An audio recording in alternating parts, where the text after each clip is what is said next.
Uh-oh, it looks like we piqued your interest in the Hideout. First of all, let me tell you what the Hideout is not. The Hideout is not for hustlers, for grinders, or for people who are looking for a shortcut to what the world calls success. The Hideout is about growing as men, creating lifelong friendships, and having the time of our lives. Are you ready to tap in to the endless source that will take you from success to significance? The Hideout is 2.5 days of hiking, biking, and doing the little things that it takes to create lifelong friendships. I find that joy is nothing more than falling in love with your current circumstances and allowing magic to happen. And that's when we see growth in every area of your life.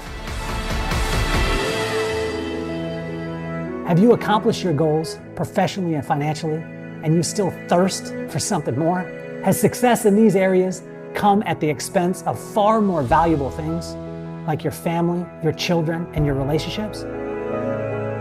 Alignment in business, strategic partnerships, and joint ventures all come from true relationships.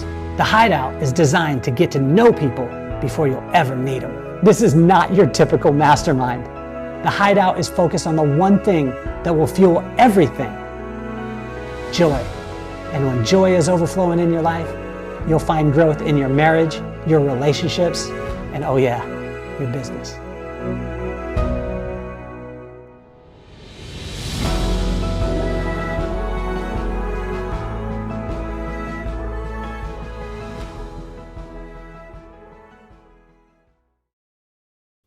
Welcome to the Kelly Cardenas podcast, where attitude is everything. I believe that if there was a person or a DNA that would embody this show and a guest on this show, it'd be this man here. Because he is a speaker, he's a CEO, he's a founder, he's a former Green Beret. But when I asked him his title, he said human. And it's amazing because most of the time with a person with a laundry list like he has of accomplishments, with Broughton Hotels, Broughton Hospitality, and being in the places where he has, most of the time people would beat their chest and say, you need to say this about me. And what Larry said to me, I'm just a human. And it blew me away because the time that we had in the 15 minutes before we started recording, it has just been amazing. I forced this guy to be my friend, and you guys are going to hear about it. We were in the backyard of a friend of ours, and it was an amazing, amazing scene. And I grabbed a hold of him, and I mean, the stature of him, the man that he is, but I got to meet him with his beautiful daughter, Emmy. And I could see that as strong and as amazing as this man was, as much accomplishments, he looked at her and he absolutely melted. And that's what attracted me to him. That's why I wanted to have him on the show. And that's why I'm so honored to be able to have an American hero and just an absolute juggernaut in every single thing that he does on the show. So please welcome Mr. Larry Broughton to the podcast. Kelly, you're amazing. Oh my gosh. Thank you for that. And I love that little bumper thing there with the Hideout. It just so resonates with me because I used to be that guy who chased success at all costs. You know, my boot needed to be on your throat if I was going to succeed. And I realized, you know, a bunch of years ago that just drove my life right off a cliff. And so what I tell people now is if you want to reach any kind of level of success, stop chasing success and instead seek a life of significance. Play a significant life in the role of your family, of your place of worship, if that's your bag, in your community, in your business. How about in your family? And success is the byproduct of a life of significance. And so it sounds like we are kindred spirits when it comes to this journey that we're on. So thanks for forcing me to be your friend. We're gonna have a great journey together, I think. Well, Larry, let's go right into that, man, because I think a lot of times when you hear people talk about significance, or even when I talk about joy, people are like, "That's fluffy, man. I need the brass tacks. I need the bottom line. It needs to have an ROI." When did you realize this? As far as the significance part, and that success, you know, the boot on the neck was not something that was going to be sustainable in your life? Well, honestly, I've been getting clues of this from the universe, Gaia, God, whomever, honestly, since I was a young kid, but it was so counterintuitive, right? Because everyone was always telling you all this other stuff, you know? But it really hit home for the first time shortly after I got out of the military, but then it culminated in a divorce um, that I just did not really want to happen. And I said to myself, I don't know if you've ever been in a recovery program, but I'm sure plenty of your listeners have, where they say your best efforts got you here. And my best efforts got me to a divorce, to financial ruin, crappy relationships or no relationships with friends, loneliness, isolation. Knew I needed to do something differently. So it's like, why not try this other approach? And so that was it. And it was a long journey. It's like journeys don't happen overnight. Yeah. Click. It's a long, and there are ups and downs and through valleys. And the truth is, we all want these mountaintop experiences that you see on the memes, the hands raised in the air and victory and the front seat full of cash and the fancy watch. But that's not where the growth happens, right? If you think about the valley, I think about this from my special forces days. The valley is where all the weeds and the underbrush are, but that's where all the growth is. It's slow moving when you're moving through. I don't know if you've ever been a hiker or a hunter or any of those kind of things. It's hard. It's slow moving through that stuff, right? And so, unless you can get on a path that winds through it, which I relate, those paths are oftentimes kind of carved out by mentors and by people with more experience than you are. But if you've ever done any kind of mountaineering, those summit experiences, it's barren. There's nothing's growing up there. You get up there by yourself, you lift your hands in the air and you look around and there's really no one there to to cheer you on. So Larry, it's a long journey. Larry, talk to me too about, I think that seems to be two sides that I see after a military career. And especially not everyone in the military is in the special forces, but so you have a little bit different view on it. Mm-hmm. But a lot of times when people transition into normal society, right? That is, but yeah. I don't know how normal it is, but when the transition happens out of the military, I generally see two extremes. I see one that it's kind of like, oh wow, I don't kind of know what to do because I had all this structure and now it's gone. And then I see the other side that, and I'm not saying that your success has been by overnight, because we know that it hasn't, but there's people who then start to fly in circles that are, that transcend. Can you help us to understand the difference between the two and what steps a person could take when they come out of the military that they can utilize the things that they had to be able to press on? It's a really broad question. I get where you're going with this, but one of my mantras is reality is our friend. And the reality is, though, there is a broad level of experiences as there are humans that come out of it. The military does a much better job today, Kelly, than they did, say, 25 years ago, 30 years ago, as far as helping the service members transition into their civilian life. They now have called a TAP program, a transition assistance program. And I would encourage anyone who's actually currently in the military to participate in that, because some just kind of phone their performance in. But they try to help you understand, do you want to go to school? Do you want to pursue a career that might kind of match up with what your military occupational specialty was? Do you want to become an entrepreneur? They've got a great training program there. And in fact, I was one of the co-authors of the Boots to Business program that helps those folks in that kind of space. But to me, Kelly, it's more about the attitude of the now veterans who are transitioning than anything else. What I've seen is two different camps as well, but they're a little bit different. I see the sense of entitlement camp in that, hey, I'm going to continue, I'm going to fight on, I'm going to, tap into that grit and tenacity that I had while I was in the military, and I'm going to apply that to the civilian life. Anyone who has a sense of entitlement tends to get ground down and eaten up by the transition, So I would encourage folks to tap into a lot of the resources that are out there, but get into groups where there's like-minded people. That's the best thing you do. We're built for community. We really are as humans. And too many of us try to do this lone wolf stuff because it makes for great romance novels or great movies, right? But it's not reality. Nobody survives life on their own. They just don't. And in the military, snipers have sniper buddies. If you're on a dive team, you got a dive buddy. You are always with someone. But the problem is there are so few veterans out there that less than 8% of our population are vets. Wow. Less than 8%.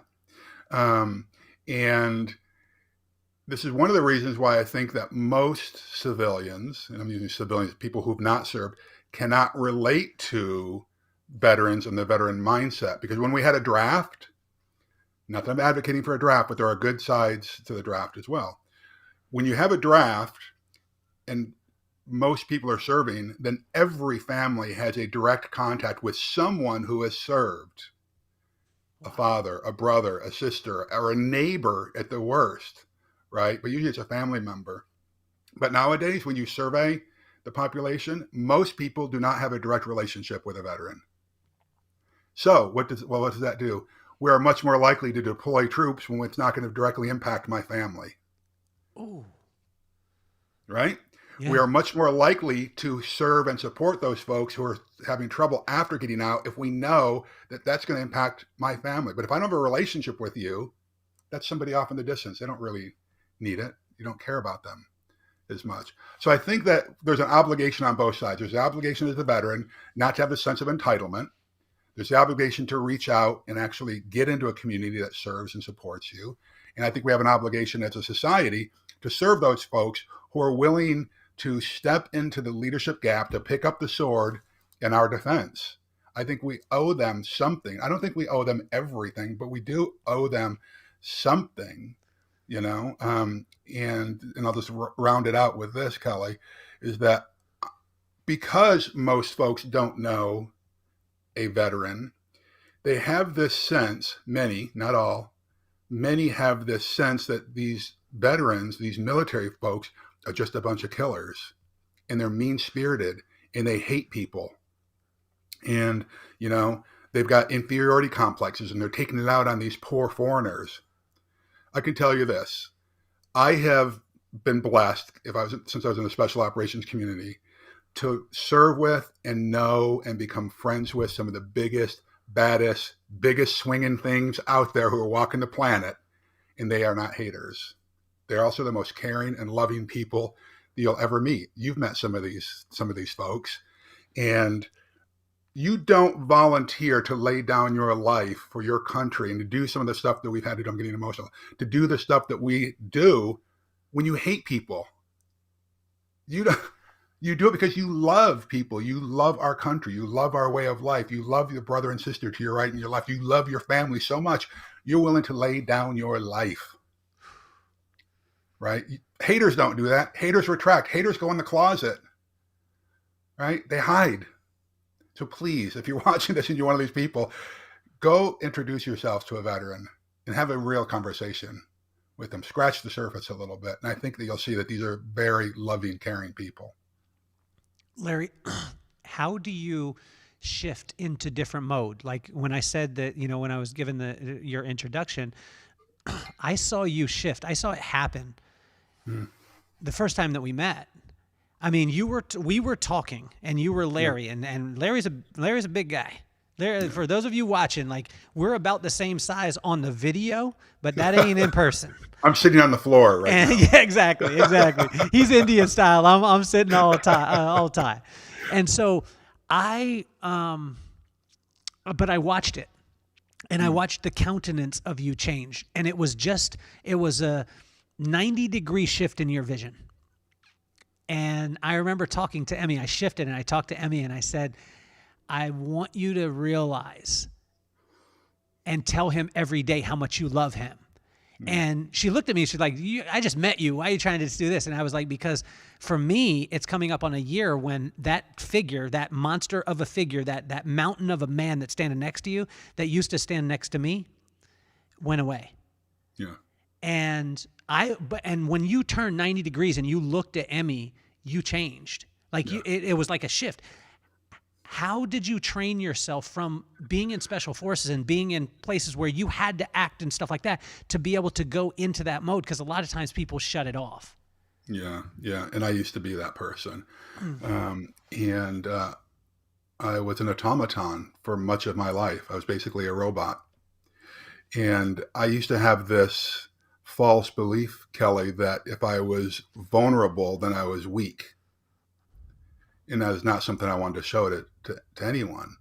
The truth is it takes great courage to be vulnerable. It takes great courage to be authentic and transparent. Well, why is that? Well, because that means you got to feel something. That means that people are likely going to judge you or make snap decisions about you. What I've learned over the years, Kelly, is that the more I do that, the more courageous I become. It's like any muscle, right? The more you use it, the stronger you get in it. I've seen the benefits from it. That's how I've learned to do it over the years. I'm one of these people, I wish I learned from positive encouragement. I tend to be one of those people that I have to hit bottom and scrape along for me to actually learn a lesson, right?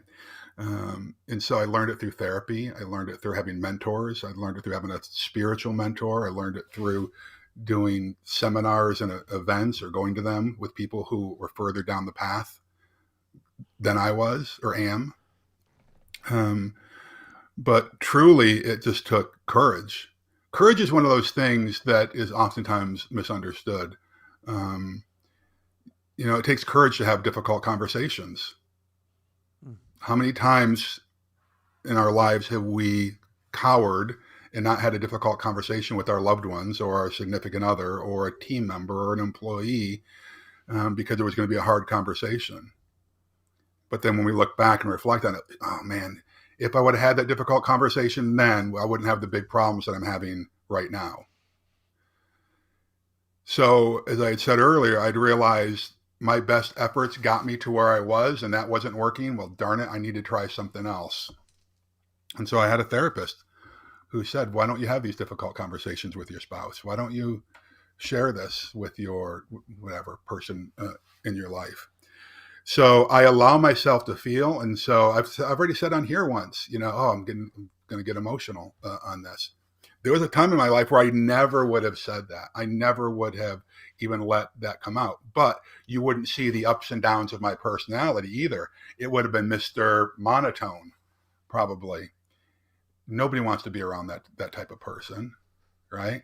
And oftentimes I have found, Kelly, that when I'm willing to have the guts to tap in to be a little bit vulnerable, it gives the other person the permission to do the same thing.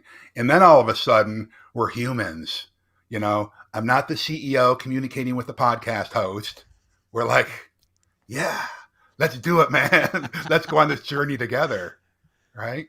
And all of a sudden you're part of an affinity group. We're just living life together. Now that doesn't mean that I can't flip the switch. Like if I saw somebody coming after my daughter, you'd see a different side of me and it would power up. It would be the monster, that it needed to be. Yeah. Right. But I don't need to walk around earth, banging my chest, pounding my chest or whatever it is, or stomping into a room. There's a time for that. And by the way, I realized on this side of my life, it's a hard way to live. It's a hard way. Now, do I feel much more deeply? Do I hurt more often now? Yes, but it's so much easier. That's the dichotomy of this thing, right? That's the strange thing. But when I'm feeling up, it just fuels me so much more. It's like, I don't know, it's just this amazing energy that I get. Like walking away that night when you and I met, I had so many positive interactions with people that night. I was on a high. I couldn't sleep that night. My daughter was like a chatterbox the whole way home because she was nervous going there. She's 21 years old, and there's all these what she thought grown-ups that were there at this amazing event, right? And but it took courage for her to do that. So I would just say courage is how I do it, you know, and I would encourage people to do the same thing. There's a saying in the military, in the Army, that says, choose the hard right over the easy wrong. Mm. Right? Choose the hard right over the easy wrong. The hard right is to have the guts to get vulnerable when I need to. But who wouldn't look, no, I shouldn't say who wouldn't, because I didn't used to, but you can't look at your 21-year-old daughter who's just blossoming in life and experience all kinds of things and not say, wow, what an amazing human this person's turned out to be, right? Because you just see all of the potential in her, right? And I've always considered that my job as a leader, as a father, is to help my kids, to help my team members move as close as possible to their fullest potential. Mm. Right? Because you think about the graves around the world that are just met, they're just filled with unmet potential. Mm-hmm. How would the world be different if we all got a little bit closer to our fullest potential? Right? It'd be a pretty dramatic shift in the universe, I think. So. Larry, you seem to have a great relationship with your daughter, and I've got a 13-year-old, and like, help us with this, because you have this kind of stoic wisdom. But I love the fact that you said, if somebody went to harm my daughter, then other Larry is coming to the table. Yeah, like, you're right. Turning green, and you're going to rip your jeans, and you're going in. Right. Like, talk to us about that, because I'm on the precipice. I haven't really had to deal with boys in my. Yeah. I mean, how do you deal with boys, knowing that? I mean, literally, like, you could eliminate any one of them that came into her life. How do you choose, and how do you keep that kind of balance? Well, I'm going to throw a couple of funny things out here first, and then I'll be serious. I remember her being a child when I was still married to her mom, and we'd see, you know, the guy on the motorcycle and the tattoos on the street, and she'd say, "Oh, Emily, you need to date him. He looks so nice," you know, because we knew that what we told her to do, she wouldn't do. So, so we did that. And then there were a couple of Veterans Day and Memorial Day celebrations at my kids' school where they had asked me to come speak, right? And so I made sure that word got out that I was a former Green Beret to these kids who were going to be dating my daughter, right? So I didn't need to introduce myself when they came to the house, right? They already knew the backstory on it. So, but the truth is this, we just loved on our kids as much as humanly possible when they were younger. Because so many studies have shown that the more you love on your child, not coddle them, I mean love them, allow them to make mistakes, allow them to explore, but to love them, not tell them, hey, you can be anything you want, because you're talking about the Stoic stuff, right? Well, this is where this comes from, right? But just to make sure that they feel loved, because the more love they feel, the more confident they feel. The more confident they feel, the less they're going to go outside for this positive validation, which oftentimes is drugs, alcohol, promiscuous sex, all those types of things. But I have always told my kids that I don't care what situation you get in. Literally, I don't care what situation you're in. If you feel like you're in danger or you're in an uncomfortable situation, you call me and I will be there, and I will ask no questions. I don't care what time of the day or night it is. I will just get you out of that situation. And if you want to talk about it, we'll talk about it. But like, so what I wanted them to know is, hey, if you're drinking, you know, don't be ashamed that, and you're underage, that dad's going to ground me if that happens. Oh, we're going to talk. But it's better that they know that I will be there no matter what the question, no matter what it is. And I remember my daughter doing that one time. She was like 13, and she was with a friend who was this model, and she was getting national modeling contracts, and they were together. Emmy was spending the night at her house, and the next thing you know, they're out on this balcony in Newport Beach, and some college kid comes up and wanted to come into the house. A boy, young man, 13-year-old girls. Yeah. So Emmy called me. Can you come get me? Yeah, no problem. I'm there. And I didn't know what happened until a couple of days later when she told me. All I said, are you safe? Yes, but I'm not comfortable right now. So I guess that's kind of how I've done it. And it's one of those things where you never know, Kelly, if if what you're doing is registering. Can I just riff for another minute here? Yeah, go, man. So I shared this with you when we met, and it just seems like it's relevant right now. So my 17-year-old son, was killed in a car accident less than a year ago. And obviously there's an amazing relationship between a father and a daughter that just can never be duplicated, right? But there's also a very unique bond between a father and a son, your namesake, right? And I looked at him like he's going to be the legacy, right? He's carrying on the family name. And so obviously I invested a lot of time in him as well, but in a different way. And I was always trying to teach him little lessons, in life, simple things like never take the stairs when you're walking into the pool or you're going into the pool, simple things like that, stand up when you introduce somebody, look somebody in the eye when you shake their hand, be the first person to introduce yourself if there's a new kid in class, simple things like that. We had a whole list, we talked about being the duck. What does that mean? Well, they say paddle like hell underneath the water, but on top be cool as a cucumber, right? Like be the lion, right? What does that mean? It means like rest when you can, be diligent on the hunt, fill your gut when you can, protect the pride. So we'd have those little kind of conversations. And then during his celebration of life ceremony, I was just blown away at how beautiful this thing was. 13 of his buddies got up there on stage and all came up and talked about the lessons that they had learned from this 17-year-old kid. And many of them had grown up with him. They met when they were 5 years old or 4 years old. And many of them got up there and gave examples of those exact things that I just shared with you. That hey, I was the new kid in class, and Ben came up and he was the first one to come up and introduce himself and invite me into his friend group. All the things I just listed, they gave examples. So you sometimes wonder as a parent, are the lessons I'm trying to teach really getting through? Well, oftentimes they do. But it's like anything. You got to do it over and over and over again. You got to say it. You got to represent it. You can't just, hey, I told you once, right? If that were the case, the rooms would always be clean, right? The errands would always be done.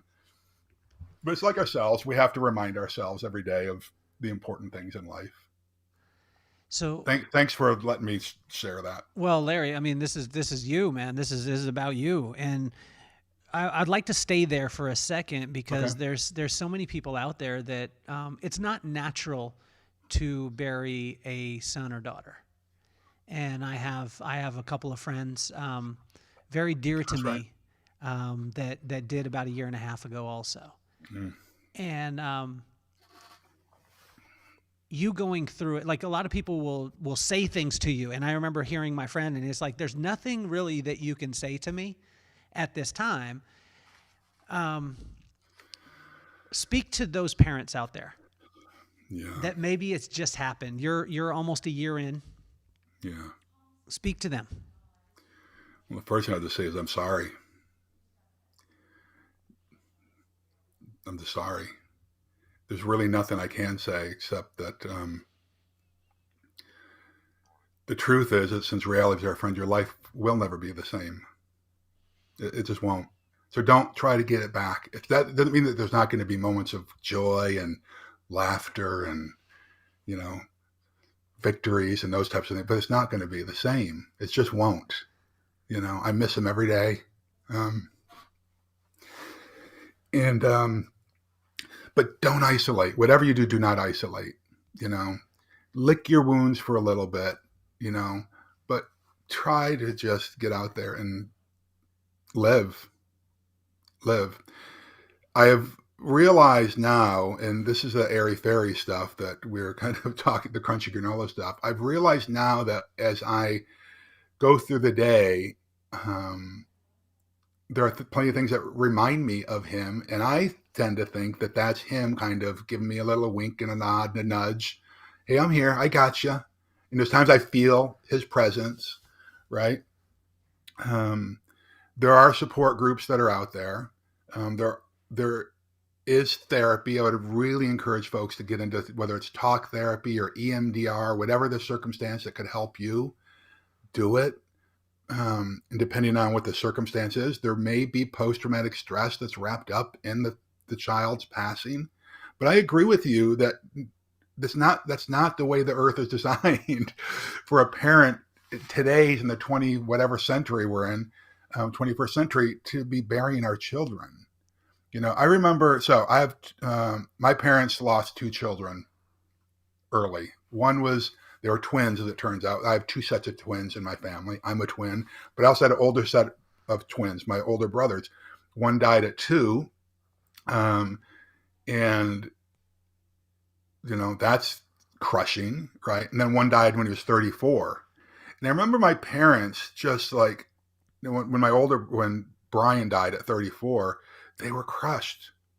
And for years later, I would go home and I'd walk in, the door, and they'd be sitting at the kitchen table drinking coffee at 4:00 in the afternoon, just looking at the picture of my brother on their kitchen table. And I was like, what are you doing? This is the old automaton, Larry. What are you doing? Come on. Really? It was 3 weeks ago. No, it was 3 years ago. Really? You're still doing this? I didn't have empathy then for them.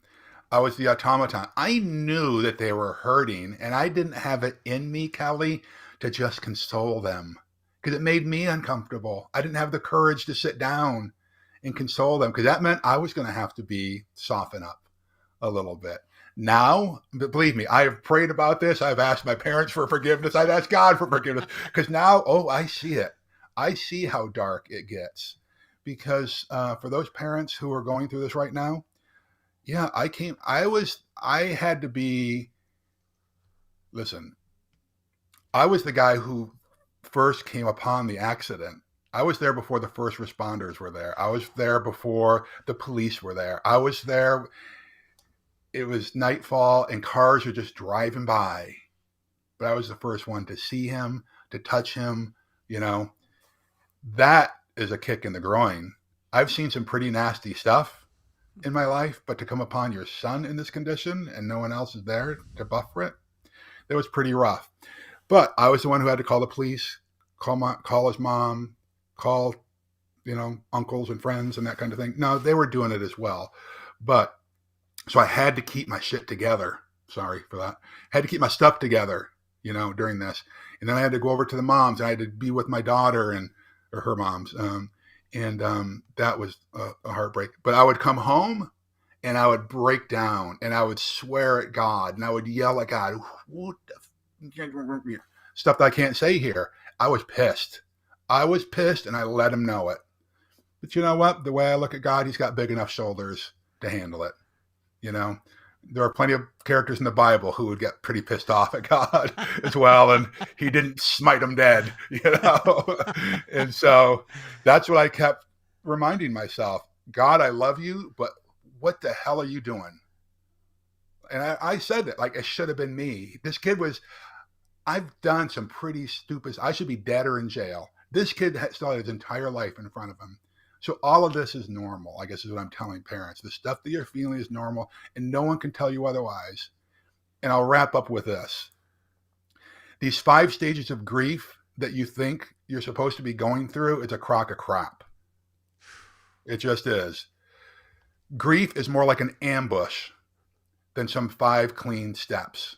All right. When you do a little bit of research on these 5 stages of grief, those were developed by, I think it was a clinical psychologist who was trying to help his patients who were terminally ill deal with their own passing.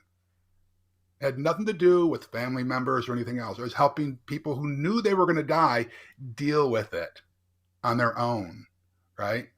So, but people, being lazy as they are, started adapting it and say, well, gosh, somebody came up with this. There's 5 stages of grief. I guess I need to go through bink, bink, bink. But the truth is, you're not going to know when you're going to get hit with waves of grief. It is much more like an ambush than any kind of 5 stages of thing. You may be in a meeting at work and you get overcome by it. You may see a Hallmark movie commercial and it's going to touch you. You might see a phone commercial and it's going to touch you. You just never know where it's going to come from or when it's going to come. But just what I do now when I get them, I acknowledge it. Yeah, that touched me right there. I'm acknowledging it and I'm letting it go. So don't expect that it's going to be easy. It's not. It's going to be ugly. It's going to be messy. It's going to last a long time. How did it affect your relationship with not only your daughter, but other people in your life where when you go through this challenge, did it put you in a place where there was a lot of things that you thought were important that weren't that important that you Oh were my focusing on gosh. before? Yeah. Yeah. And I've had these situations before in life. Like I said, I'm a slow learner. when, when my brother Brian died, I was closer to him at the time than I was to my twin brother. And so that just knocked me down. And I was kind of at the early stages of, building my entrepreneurial career. And I was out there hustling and doing all this stuff that gives me heebie-jeebies now to even think about. That's who I used to be. Well, that's a reminder, by the way. I tell myself, one of my daily mantras, I'm not who I used to be, by the way. That's a good mantra for all of us that are kind of on the journey, right? Because sometimes those gremlins start speaking in your head. Who do you think you are? I know that you did this, right? You're laughing, so I'm assuming you can relate Oh with yeah, that I'm little bit, feeling Kelly, it, man. I'm right? feeling it right now. But I'm not who I used to be. Um, so I remember when my brother passed away, I thought, oh my gosh, life is too short. I mean, you can go like that. You can be bench pressing in the gym and stand up and die. Holy smokes. That's what happened to him. Right. Um, so I thought, I need to reevaluate. I need to reprioritize. And so that worked for about 6 months. And I was right back to the old me, you know. But now this was much more dramatic. It was a shared experience. Again, back then when that happened, I was living by myself, alone. Now I was married at the time, but I was alone. I didn't talk about this stuff. I didn't share this stuff, right? But now I intentionally live in community.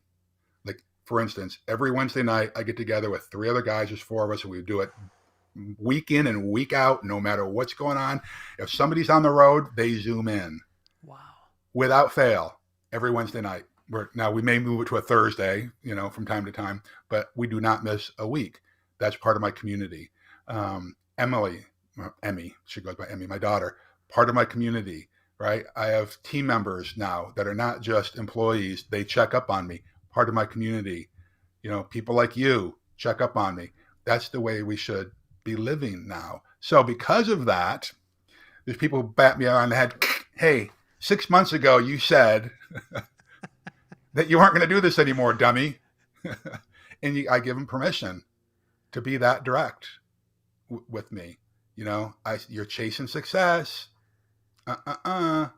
So, yes. When the pandemic hit, Kelly, we started this mantra in our company. Every morning we do a morning stand-up. And part of the morning stand-up is that we have to go around and we say what we're grateful for, okay? We started this mantra that says, offer grace, patience, and forgiveness freely and often. I'll say it again. Offer grace, patience, and forgiveness freely and often. And so that's one of those things that has helped us all not grate on each other's nerves so much, or give people a little bit of space when they're falling short.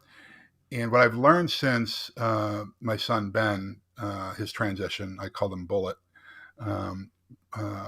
Since Bullet transitioned, I've had to say that mantra as much for me as for anybody else that's in my sphere of influence. I have to offer myself grace. I have to offer myself patience. I have to offer myself forgiveness freely, which means there's no strings attached, and often. And I mean like multiple times a day. Right.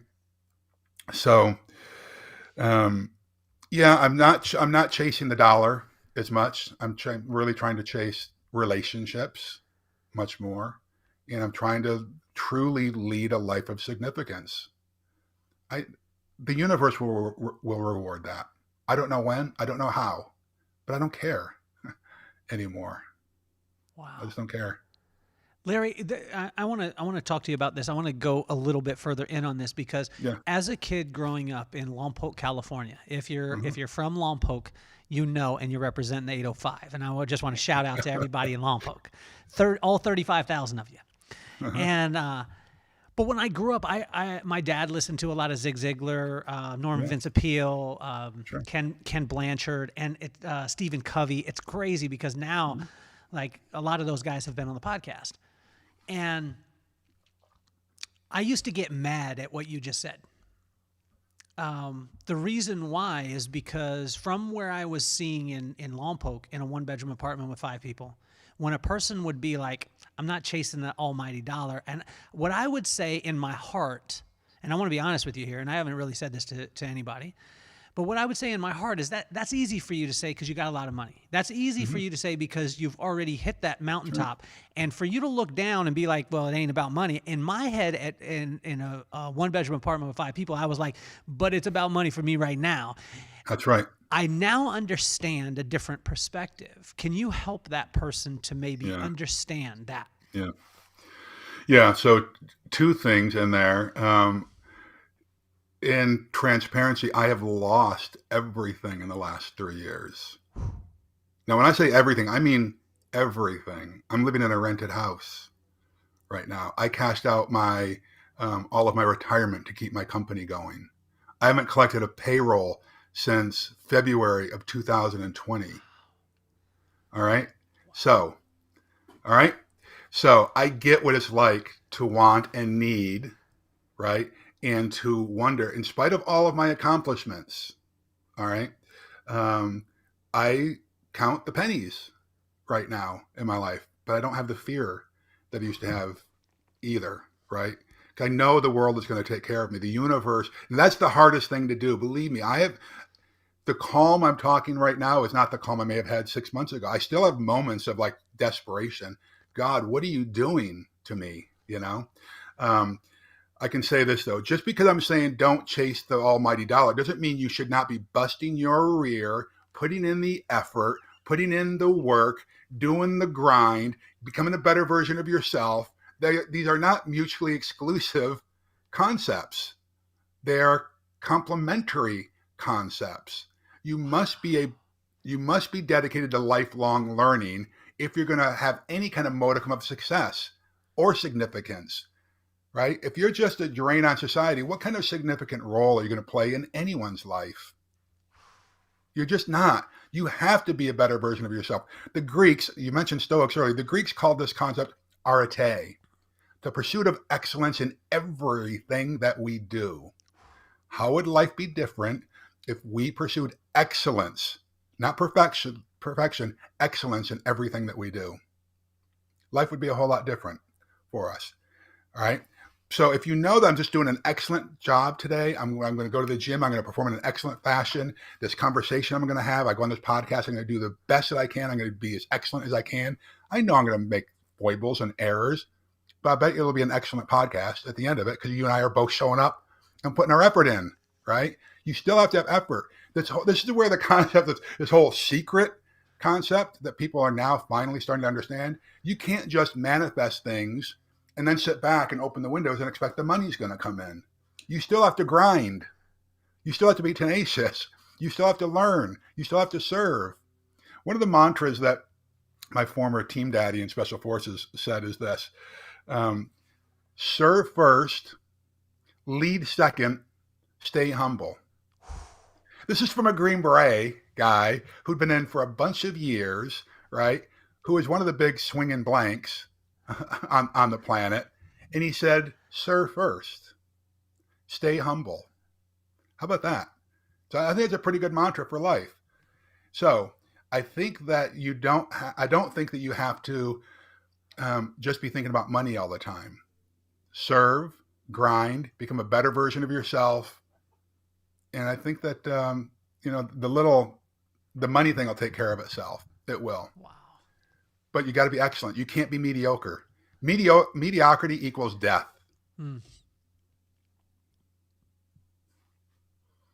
I'll leave it at that. Larry, how were you able to? Because I find that, say, like with my pop early on, he was in the military. He wasn't in special forces. He was in the Air Force.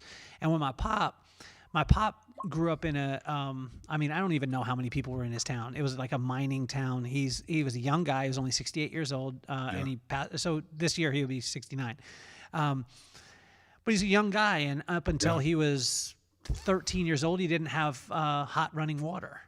Yeah. I mean, so it wasn't that it wasn't available. They just didn't have it.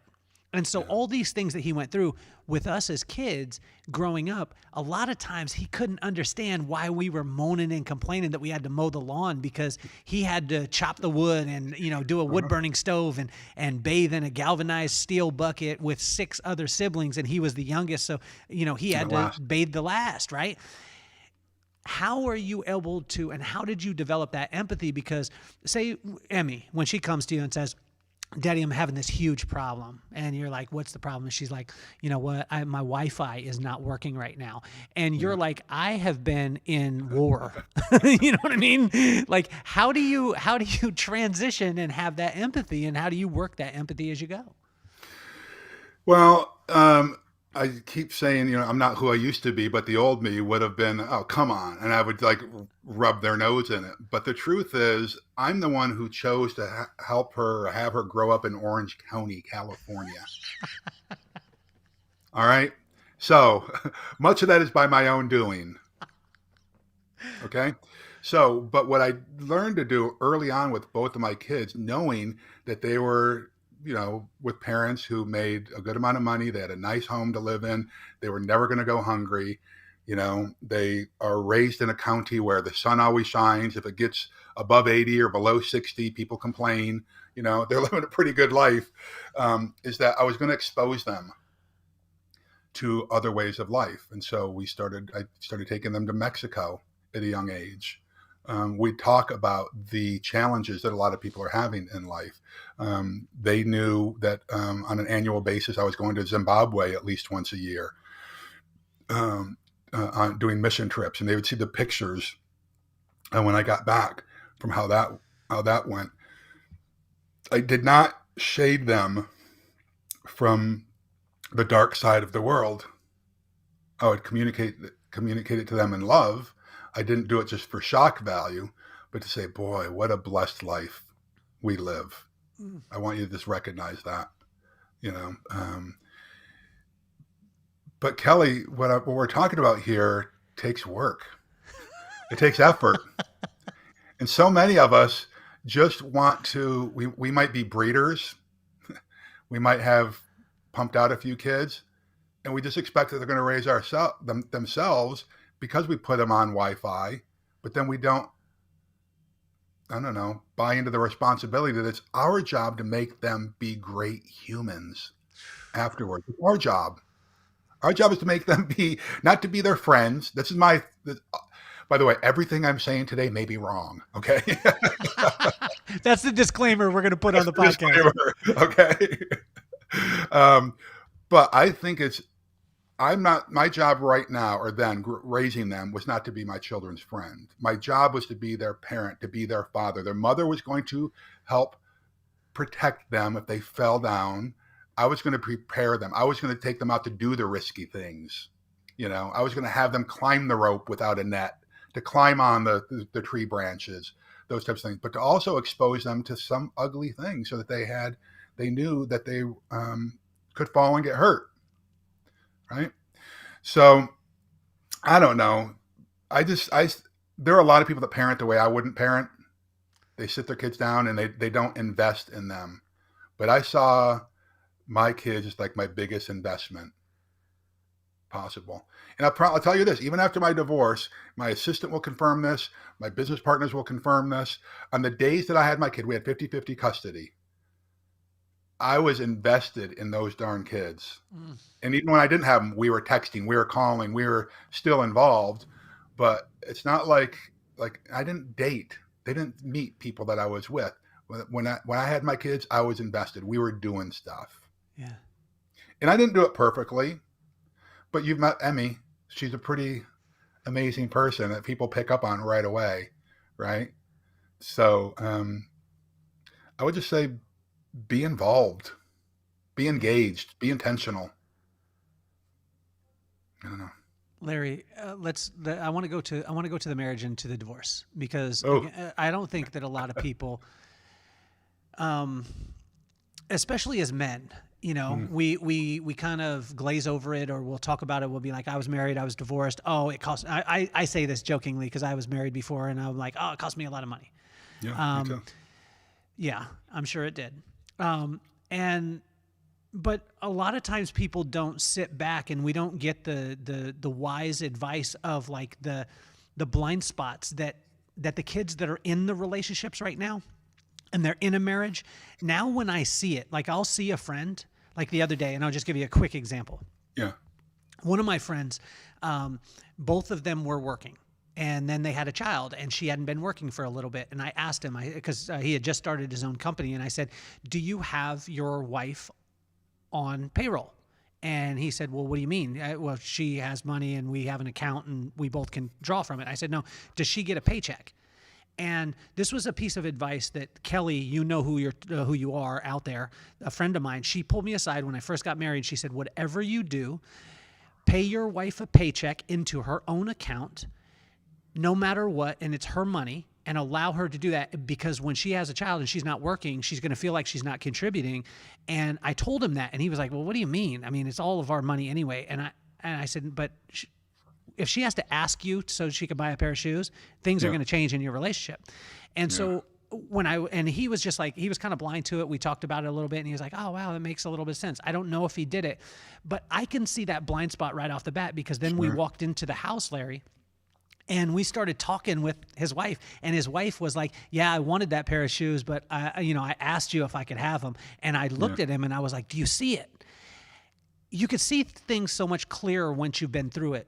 Let's talk about the blind spots that some marriages have right now based off of the things that you went through, and you've gone through divorce. yeah, And so I believe that you have the type of wisdom that you can talk about it. yeah. Well, thank you for saying that. Yes, I do have more wisdom now than I did then, of course, because for those folks who don't know, wisdom comes from experience, usually from bad experiences, right? That's where wisdom comes from. Um, well, I can tell you some things that I would do differently for sure. I was in the habit of lying a lot to my former spouse. I choose to call her my former spouse and not my ex. Ooh. Well, why is that? Well, because to me, and this is just me, it's what I do for my own brain.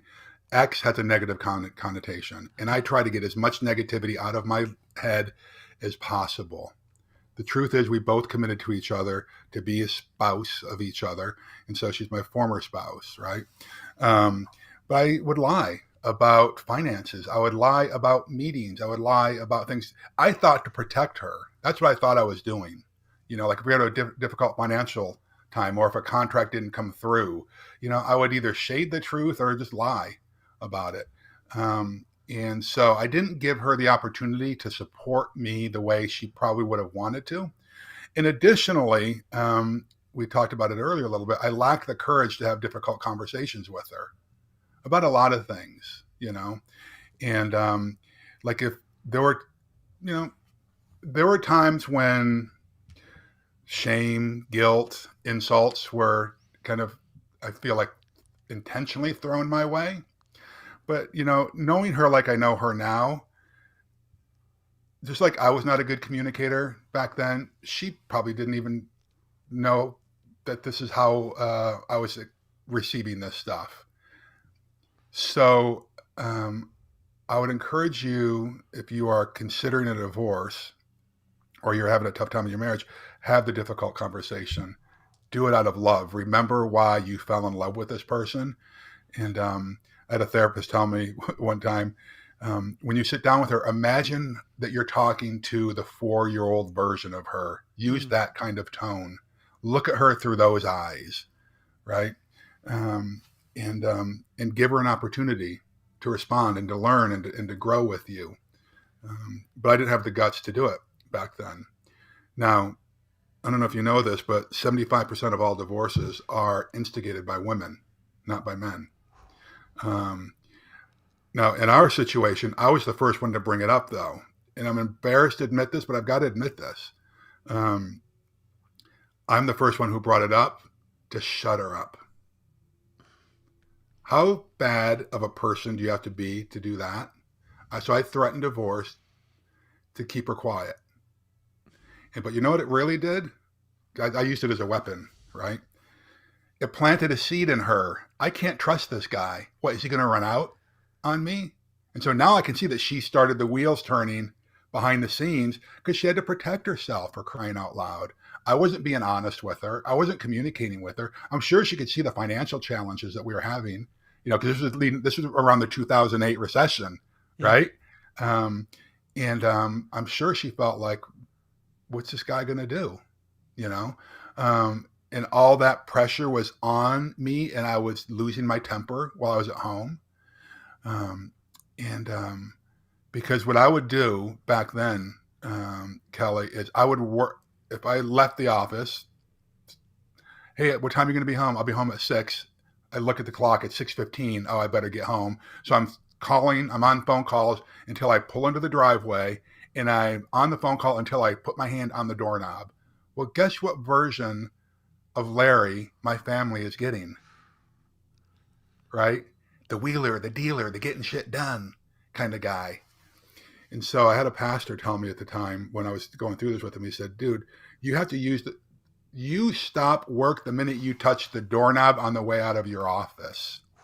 And the rest of the time is you're preparing yourself for your home life. You put on nice music, you contemplate, you're going to go home and see your bride, you're going to love on your kids, so that when you walk in the door, you're already in a great space, right? But back then I was armed for bear, when I'd walk in the door. I'm going to exaggerate for a minute, but what, dinner's not on the table? You know what? Socks on the floor, pick them up. That's not what I did. But I mean, that was kind of the attitude, right? So I don't know. I've been in some relationships since. I can just tell you, I don't put that kind of pressure on people who I would imagine being my future spouse. Now it's like, I choose to love you, and I'm going to treat you as though I love you, which is, in a more tender, like, I imagine now that I look at her in wonderment, like in awe, like, wow, God has gifted me with this amazing human, and I'm going to handle you as though you're precious. That doesn't mean that she's fragile, but I'm going to treat her as a precious being who's here to compliment me, not take my place, to compliment me. I'm going to compliment her, and we can be equals, but that doesn't mean that we're the same.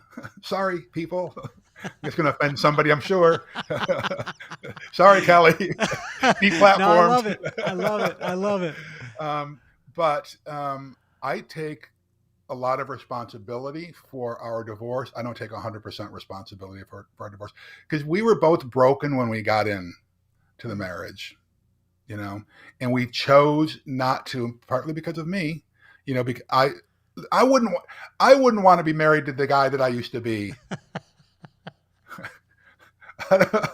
That's the funny thing, so maybe we need to ask ourselves that, step back for a minute and say, would you marry you? In this frame of mind, the way you are right now? I'm going to, as long as we're going down this path, let me share something with you that I'm totally embarrassed about, but I've shared it a few times publicly because I think it's maybe I'm saying this more for me than anything else.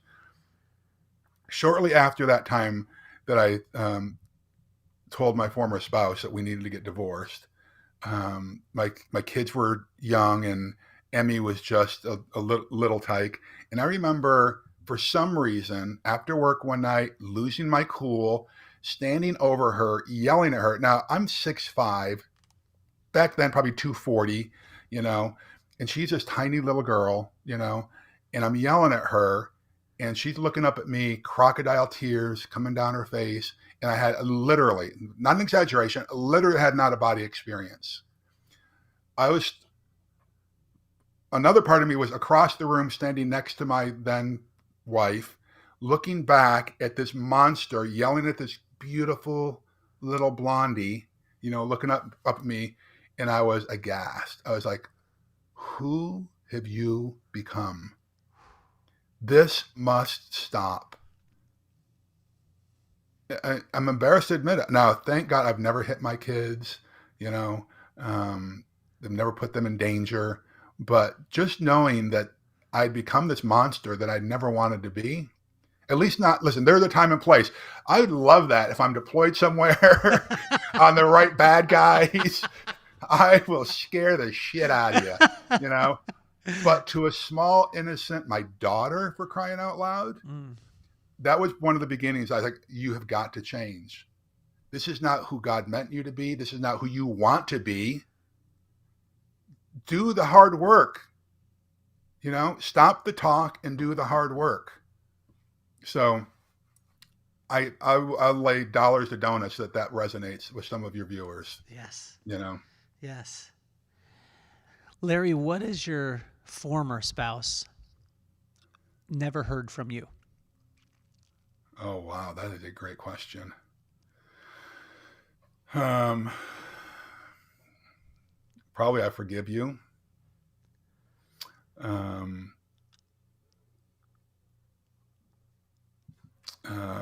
She heard me say I'm sorry plenty of times. I've really apologized. I've gone deep into about what. But there's that, and also I haven't had the guts to tell her, here's what I really needed. I think as men, we don't tell people, what do I need? What did you need? I needed love, acceptance, respect. Yeah, probably respect more than anything else. Because I do feel like she loved me, but there were times where I felt like she didn't like me. And I wouldn't like me either in the condition that I was in, to be honest with you. I'm just being real, dude.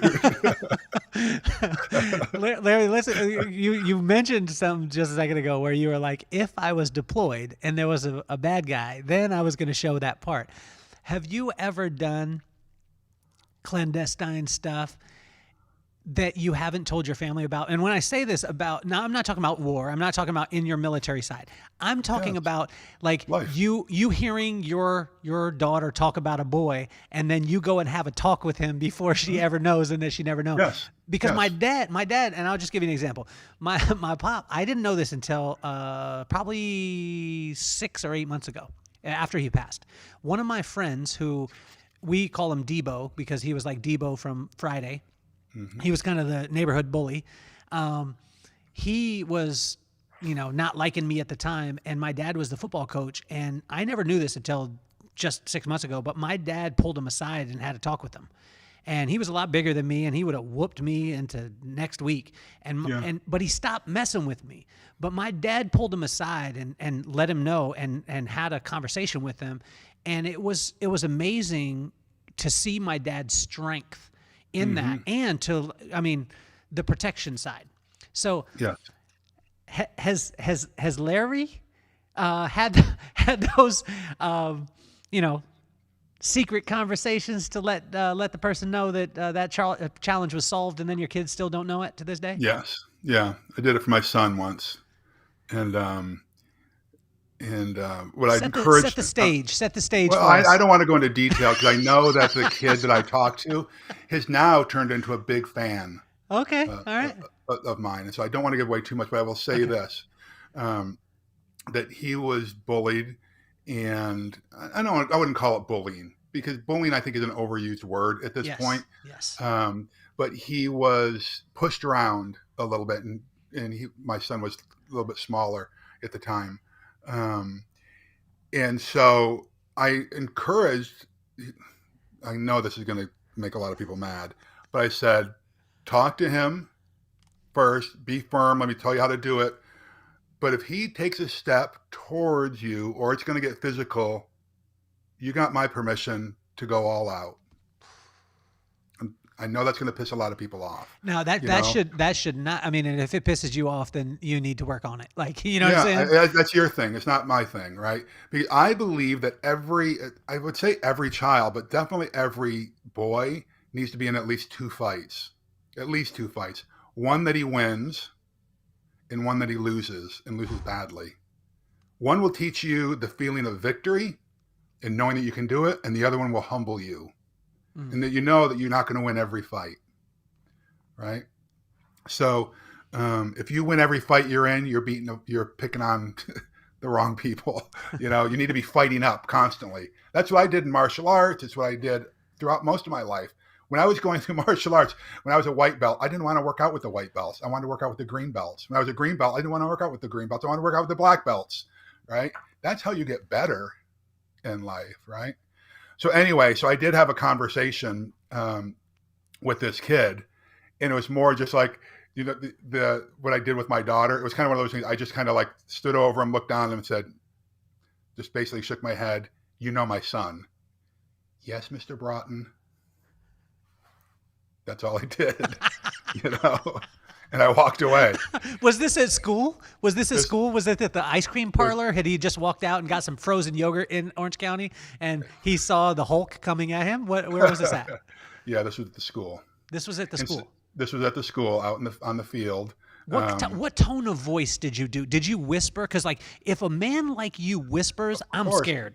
Yeah, of course you whisper. Well, first of all, there's other parents around. No, listen, if you need to raise your voice, if you're a man, you need to raise your voice to a child. You're not a man. Ooh. And you know about this, anything, right? When you lower your voice in a conversation, that's how you get their attention. This is the problem I see a lot of people when they're doing negotiations, is that they pitch up instead of going down.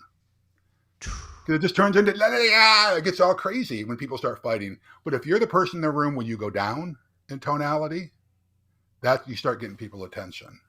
Wow. So you just dropped a bomb right there, Larry.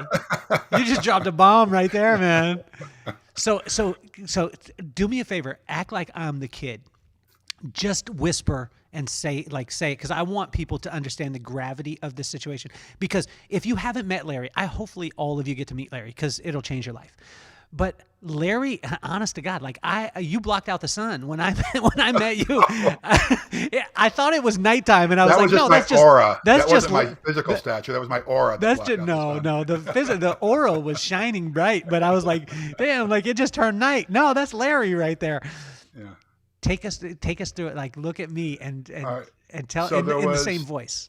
All right. So without giving away too much, each year they would have this, what they call it, this field days where all the classes would compete against each other. Right. So parents are there, teachers are there, all the schools there. And so I saw this little interaction between Bullet and this kid, and Bullet had told me about it before. And Ben was loved by everyone. So for whatever reason, we couldn't figure out why is this kid doing this. But sometimes bullies or mean kids, they get somebody in their sights and you just can't get it off, right? Yeah. And so I'm just walking around and I kind of like a sheepdog pulls a sheep away from the herd. And he was little, and it was more of the body stuff where I was stood up tall, shoulders wide, leaned over a little bit, looked down at him, and he looked up at me, and I just said, "You know my son, right?" "Yes, Mr. Broughton." And I just shook my head and walked away. And Ben thought that, hey, I spoke to him today, and it was a great day today. And yeah. Good. Keep it up.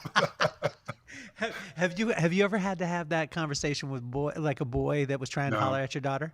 No. None of them ever have. Well, I think I wasn't joking earlier when I said I intentionally spoke at their schools. And you didn't lead with human, did you? Oh, no. You didn't lead with. No, believe me, when they introduced me, they definitely said, and I think they included black belt in martial arts or in karate and Green Beret. I'm not kidding. I intentionally did that because I wanted to make sure. Listen, I'm a protector by nature. Uh-huh. I don't want to have to go out and fight, and so why not use tactics where I don't have to expend a whole lot of energy? I mean, if I had to. Listen, my daughter, you've met my daughter. She's a cutie patootie. Yes. She's got guys chasing her, right? If I had to talk to every boy, or now young man, who pursued her, there would be, I'd be I don't know, running in circles, I think, right? But I think I had to do very little of that because of the other thing I was talking about earlier. Yeah. We built so much love into those two kids. You know, they had so much confidence that they were loved. They didn't have to go out and get attention from somebody else. They just didn't feel the need for it. That's what I believe. Now, I may be wrong. I may psychologically, I may have that totally messed up, but I don't think so. I mean, the proof's in the pudding. I see the shit show that some of my daughter's friends are going through dealing with human interactions Mm-hmm. and boys, and I can't call them boys, they're in their 20s at this point, young men. She's not having those problems. So Larry, the foundation, I want to stick on that, but we're going to shift the gears.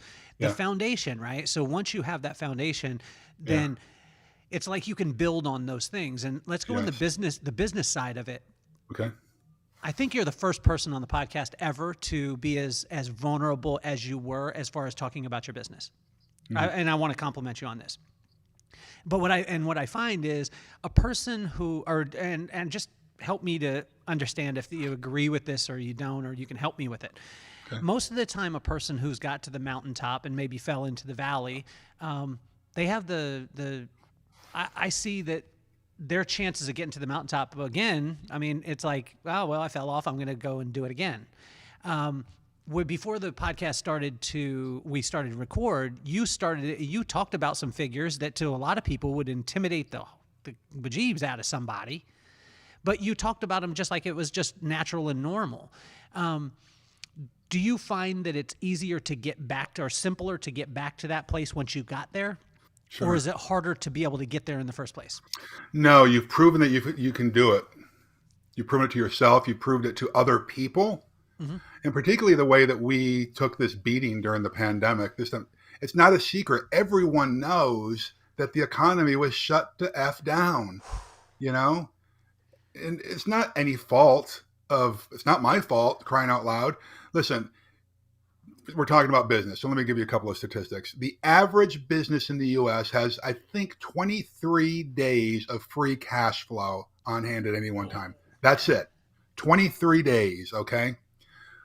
Back then, we used to have about 120 days, and I thought I was all about, look at me.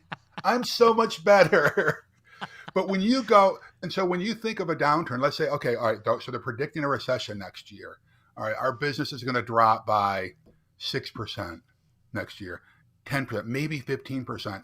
Who the hell ever budgets that your revenue is going to drop by 100% the next year? You don't budget for that. And everybody knows it, right? And so all you can go on is your track record and your reputation, right? So I know that I've done it before. Other people know I've done it before. And so we do it again. But this time we do it even smarter, right? We're putting less debt on deals that we're doing now, right? Because we know that it's going to turn at some point again, right? Interest rates are a lot higher than they used to be. So we're just making better deals, and we're doing it with better team members. And we're making sure that our investors and clients are more aligned with who we are. So yeah, frankly, I don't trust anybody anymore that hasn't gone through at least one, hopefully two recessions and come out, if you come out smelling like a rose, something's up. To me, that one of my mantras is, if you're not failing, you're not moving fast enough or getting close enough to your fullest potential. Okay? You better be failing. If you're not failing, you're not moving fast enough or getting close enough to your fullest potential. Too many of us get afraid of failure, Kelly.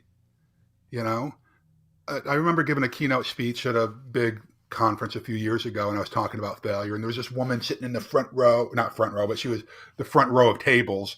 You go to these things with the round tables, and she was sitting at that front table, and she had her arms crossed. And so finally it came to Q&A. And so people are asking questions. And finally I just pointed to her. I said, you clearly have a question.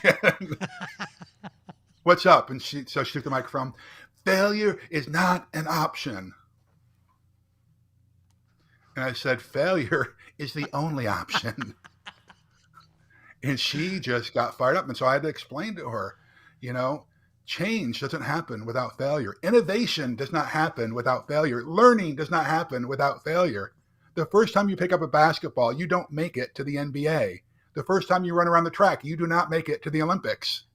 You fail a lot, right? Failure is just that necessary struggle called learning. How about that, right? Learning fuels courage.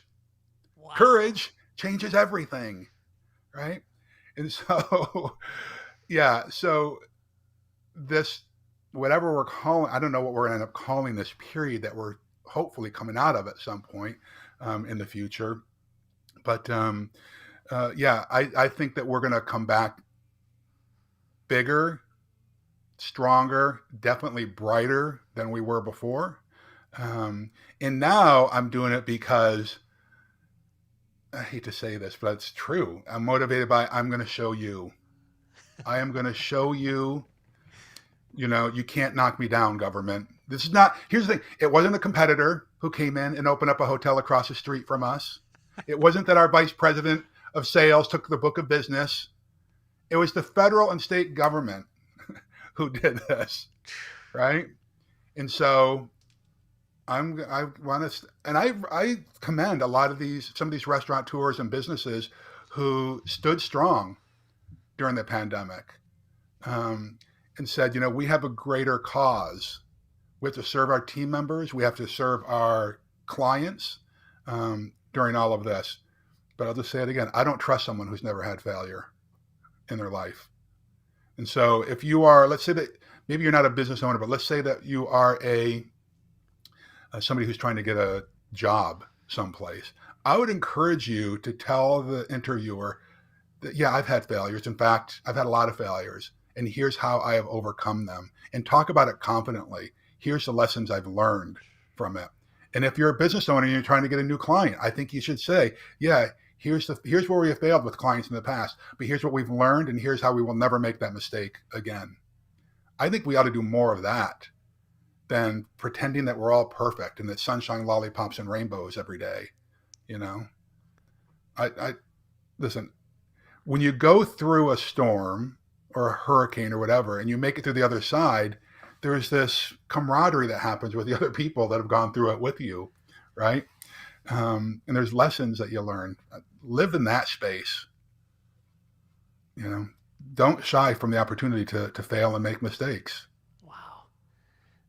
So Larry, with the hospitality side, yes. with all of my friends who are in special forces, and I want to thank every single one of them for their service. I want to thank you for your service. Every single one of them sees things that I don't see. Right. So we'll be sitting, and one of my friends, he wasn't special forces, but he's a martial, one of the top level martial artists, and he's a bodyguard, and he's in security. His name is Brian Gates. I love you, Brian. If you're out there listening, I love you so much. We went to a steakhouse with my wife. My wife, you'll absolutely love her. I can't wait for you to meet her. We're sitting at the steakhouse. He sits in the corner facing the door so he can see everything. Smart man. Okay. I understand this from his security background. But then we're talking, and I said, Brian, what do you see that I don't see? And he was like, he went in. He changed a little bit. He was like, you see that hostess stand over there? I got my eyes on that. Just in case the active shooter comes in, I'm going to turn that over. But before I turn it over, I'm going to throw Brooke inside of it, turn it over so that way she's safe. And then you and I will turn over this table, and we'll be able to do this. And I was like, whoa, I was just here to get a steak. So talk to us about the special forces kind of training, seeing things different, and how you translated that into hospitality. Because I think that in high level hospitality, you have to see things that the guest doesn't see. Absolutely, yeah, absolutely. So one of the things that gets pounded in your head in the special operations community is 5-point contingency plans. They're basically if-then scenarios. And it's hard to turn it off. And this is what your buddy was doing. If this happens, I'm going to do that. If that happens, I'm going to do this. I'm going to respond this way. And so you kind of do it 5 layers deep. After that, who the hell knows what's going to happen? But, right? George Patton had this great quote that says, a good plan violently executed today is better than a perfect plan next week. A good plan violently executed today is better than a perfect plan next week. So basically, set a plan and go after it with gusto. Don't worry about the stellar plan or the awesome plan, or I need to get my full color printer before I can do that. Just move the F out, right? Well, why do we say that? Well, there's a saying that says, no plan survives contact with the enemy. When the rounds start coming down range, that well-developed plan that you had goes out the window. Mike Tyson said, everyone's got a plan until they get punched in the face. It's the same concept, right? So make contingency plans. So we're constantly doing that. Another thing is after action reviews. You've been in business for a long time. A lot of people don't do this. They develop a marketing plan, or they develop a new product, or they develop a new service and they launch it and it's an absolute failure. And so what do? They go back to the drawing board. Instead of a critical step, you get all of the key players together and you say, without placing blame, what did we do right? Write it all down. What did we do wrong? Without placing blame, what did we do wrong? And how can we improve the next time? We do that after every critical hire, after every critical firing, after every strategic initiative we put together, after every marketing initiative that we do, so that we become a learning organization and we're constantly asking questions. What did we do right? What did we do wrong? And how can we improve the next time? So those are two lessons. Another lesson is this: never underestimate the power of a small team who shares the same vision. Okay? Small teams can outmaneuver and outperform better funded, larger organizations every day in the week if they believe in the same thing. So in special forces, on special forces A teams, the average, I don't know, I think the lowest IQ is 120. Okay. Or maybe it's the average IQ. I forget which it is, but these are all smart people. These are not people who are, Neanderthals that are getting on special forces A teams. They're type A's. They're hard chargers, right? Alpha males. Okay, Kelly, in the business environment, if you put 12 people like that into a boardroom, what do you usually get? Pandemonium, fisticuffs. Somebody's got to be the top dog. So how is it that the Green Berets can put together arguably the most elite teams in the military? It's because we share the same vision. We're willing to subordinate our own personal goals for the success of the team. Now, when you're doing it right as the leader of the organization, personal goals can be met at the same time that the professional and team goals can be met, right? And so all of this assumes that you as a leader are articulating what is the vision? What are we doing? Why are we doing this? Who's really our client here? What's the big why on this? So you got to communicate. I am hammering this home to anyone who will listen to me these days, that the best communication during times of chaos is over communication. All right. I was blown away at the stories I was hearing 3 years ago when the pandemic hit. How many CEOs went into the bunker and was not communicating with their team members? This is not an exaggeration. In that first month, I'll bet you I got a dozen this is just LinkedIn, one social media platform, a dozen LinkedIn messages from people who are employees who hadn't heard from their CEO about what their strategy is going to be.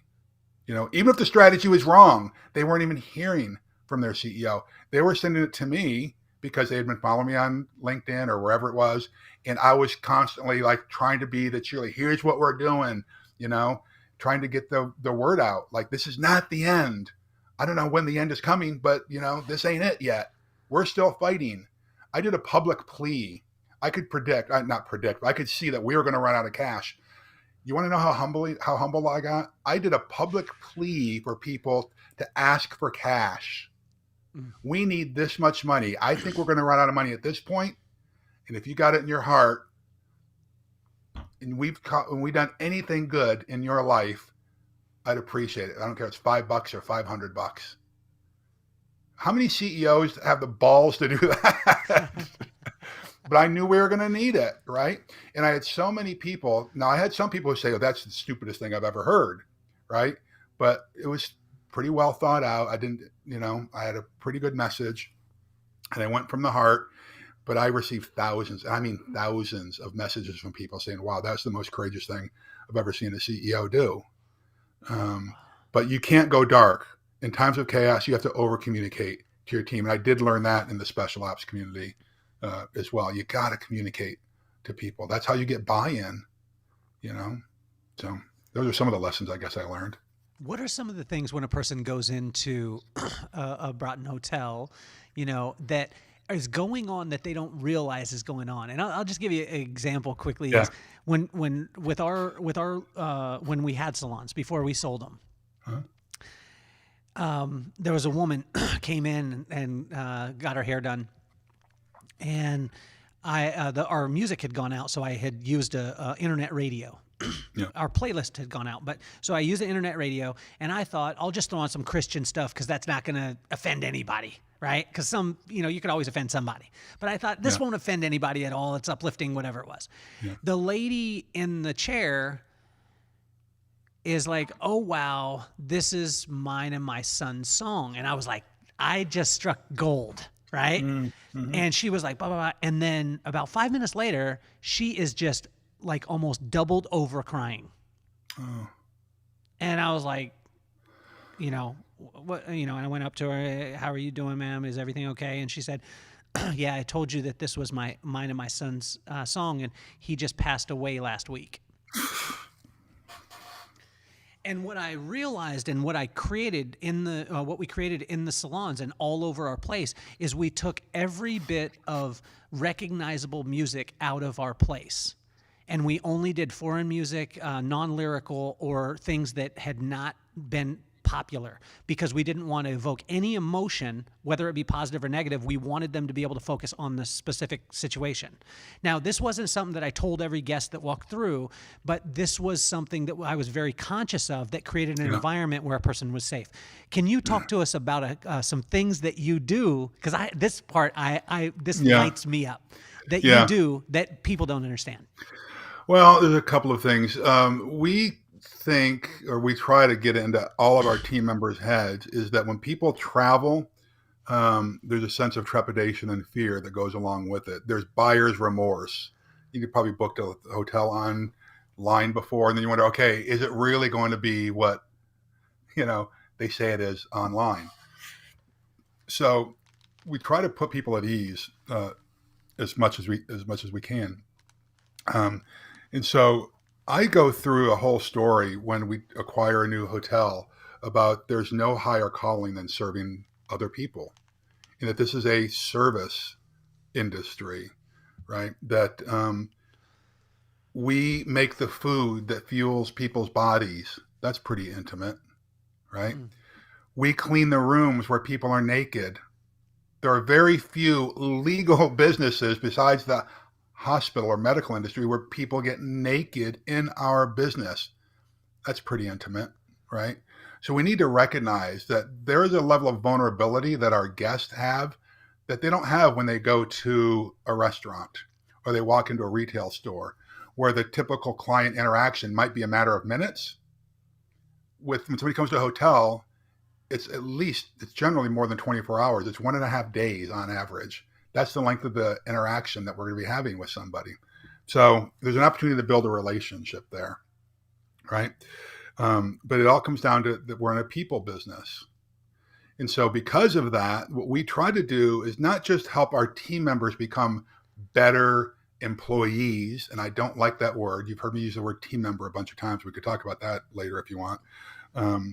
But we try to help them become better versions of themselves as people. If they're better people, they will be better employees. They will be better team members. And so we do that through a variety of ways. We have a corporate chaplaincy program based in the organization that's based on the military chaplaincy program. It's non-denominational. And the chaplain's role is just to walk around. They visit the hotels, generally once or twice a week, and just check in with people. How are things going? Do you need anything from us? And it's confidential. So the chaplains will know things that I don't know. our team members learn over the time to trust these folks, that if they go to their, if a team member is having marital issues, if they had a DUI, if their son is in jail, they generally do not come to their supervisor for fear that there's going to have some kind of retaliation, or we're going to look at them differently. It's going to have some kind of negative impact on their employment, right? But if they go to the chaplain can give them resources, to help get the kid out of jail, or to offer some kind of marital counseling, or help them if they, have a miscarriage or whatever it is. The only thing that I get is a summary of what happened. At this hotel, we had this many conversations about this. So at this point, why do I want to know that? Because if a specific hotel is having a bunch of team members who are complaining about marital issues, guess what? We probably have a work environment problem there, right? Just like if people are having problems at home, they bring it to work. If they're having problems at work, they're taking it home. We don't live in this vacuum. We just don't. And so I'm always looking for trends on this kind of stuff. So we have this corporate chaplaincy program. And so when we do surveys behind the scenes, like we always survey our team members on a quarterly basis. It's called the Confidential Work Climate Survey. We sometimes will ask, what if we were to get rid of all of the benefits and you could only keep one benefit, which would it be? The chaplaincy program is what most people want. Wow.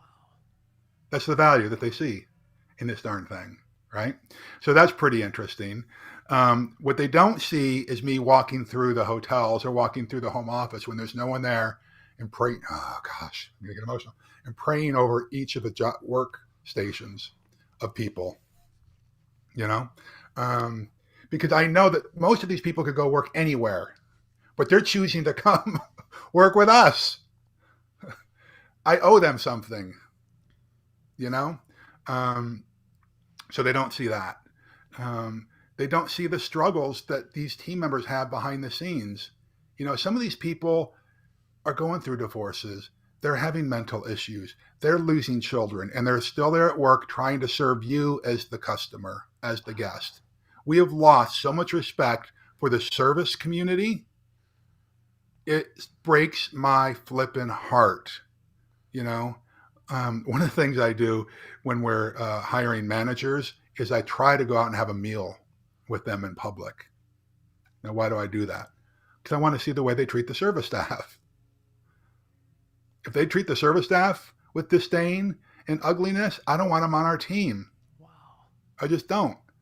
I want to see how to, if they choose to pick up the bill, what kind of tip are they giving?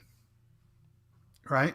So I try to do those kind of things because we're trying to attract good people to the organization, right? What they don't see going on behind the scenes is the way we try to build teams by serving the communities.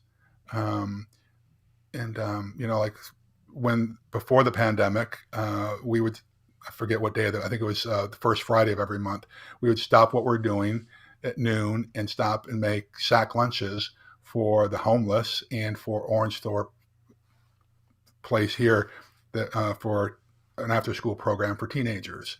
And so we'd make about 200 sack lunches. And there's an opportunity just to stop. And if you were a client or if you were in a meeting, the meeting stopped and you came and you joined us. It was a non-negotiable. And you helped us make these sandwiches and these sack lunches. So why do we do that? Again, I want everyone to know that our job, we are in the service industry. And if we can't stop and serve people in our community, we're not going to be able to serve you when you come in at 9:00 at night, tired from a long day on the airplane, And so we try to get our team members to understand there's a level of humility that goes with service. And just because you humble yourself in front of somebody doesn't mean that they are better than you or that you are lower than them. The greatest of people who have ever walked the earth have stopped and served and washed other people's feet. There's power. There's power in that kind of stuff, So that's the kind of stuff I don't think anyone would see, but it's part of the culture of an organization who chooses to be in the service industry. But it does break my heart that the service workers aren't given more respect from those that they're actually serving, because they're in the service industry. They're not in the slave industry. Mm-hmm. So. I don't know if that's what you were looking for, but well, honestly, you're giving way more than I'm looking for. This is amazing, man. You said something quickly, and you said we could come back to it, and I want to come back to it. You said the word employee and then team member. Why is that so important? Because I think if you call your folks team members, you treat them like, if you call them employees, you treat them employees, they will show up like employees. How do the employees show up? Is it payday, boss? Thank God it's Friday. Ugh, it's Monday. Kind of thing, right? You've heard of this quiet quit phenomenon that's working through, right? That's what you're going to get. I learned this in the special ops community, right? I don't care what rank you are, but if you're on the special forces A team, you are a team member. You could be a master sergeant, but you might be a young buck sergeant, right? But the master sergeant is still going to treat you with dignity and respect. We're on the same team, brother. And you call each other by your first name. It's not sergeant, whatever. You get on a team and it's all first name, And so everyone wants to be on a winning team. If you're on a team, you have a common agenda. You have a common mission, right? And so we try to call everyone. There are times when legally we have to call people employees. It's documentation, that kind of stuff. Yes. But other than that, we really try to call each other team members and treat each other like team members. Because I think people just show up differently when you're on the same team. When you're on the same team, you want your team members to be successful. You do. Even like I wrestled since first grade. From first grade until I graduated in high school, I wrestled every year. Now, that's kind of an individual sport, but you are still a team member. If I get pinned, I'm bringing 0 points to the team meet. Right? So even in that scenario, I'm on a team. But if you've been in basketball, soccer, anything like that, you want everyone performing at their highest, right? Because the competitors are going to say, oh, that left wing really sucks. Take everything to that side of the field, right? So I don't know. I prefer folks who want to be on a team rather than just be an employee. I just do. And another thing that we don't allow in our organization, you can't call me, hey, boss. Why is that? Because we're on the same team. Wow. Okay. She won't mind if I say this, but I have one of our team members who works very closely with me. In the early days, her 2 previous jobs, it was very hierarchical and she was not allowed to make decisions. And she was constantly coming to my office. Hey, boss, what should I do about this? Hey, boss, what do you think about that? Hey, boss. I was like, finally, after about 3 days of this, I said, number one, don't ever call me boss, because that tells me you don't want to make a decision. You want to deflect. I'm not paying you to I could do it myself if you wanted me to make all the decisions. I want you to make decisions because you're going to bring a different perspective to the situation than I am. That's why I hired you. Now, if you really don't want to make a decision for fear of whatever, I want you to come to me and say, hey, Larry, let's talk about this for a second. Here's the situation. The next step is not, Larry, what would you do? You'd say, here's a situation. I think we ought to handle it this way. What do you think about that? Wow. So that she's already trying to solve the problem in her head. And I said, I can guide you from, 5 degrees left or right on it. But then you're going to see kind of how wide is the lane that you can play in. I'm okay with that for a while. Can we try that? And now she makes decisions all the time, right? So I get leery of people, hey, boss, hey, boss. I get that they're trying to sign of respect, but I'd rather, hey, teammate, hey, coach, hey, Larry. We're humans here, for crying out loud. I think there's a theme on this conversation. Larry, is there anything that you can't train? Well, I think you can train a whole lot of things. I think there are, my gut started to think integrity, but I think you can you train it? I don't know that you can train it, but you can certainly model it. For sure you can model it, right? Years ago, I had a young guy who I just saw tons of capacity, and he's no longer in our organization. He's gone on to do bigger and better things. And, when you call yourself an incubator for entrepreneurs, It's hard to whine when they leave and go do bigger and better things, right? But I'm still whining. I still want him in my organization. But he wasn't with us for very long, and he moved up the ranks in the organization to a pretty senior position. But his first role in the position, he came to me and said, hey, we don't have a big budget, and we're going to do our big, this is our first big, what do you call it, trade show. And, our trade show booth it's okay, but what if I go over, I don't even remember what kind of equipment, I remember what it was. He wanted to get a couple of TVs to put at the trade show booth so he could play a revolving loop of the video that we had done, right? And he said, I can just go over to Office Depot, use them for the thing, and I can bring them back after the trade show. And it's not going to cost us anything. Great idea, right, Larry? I said, no, it's not a great idea. Where's the integrity in that? No. And he was flabbergasted.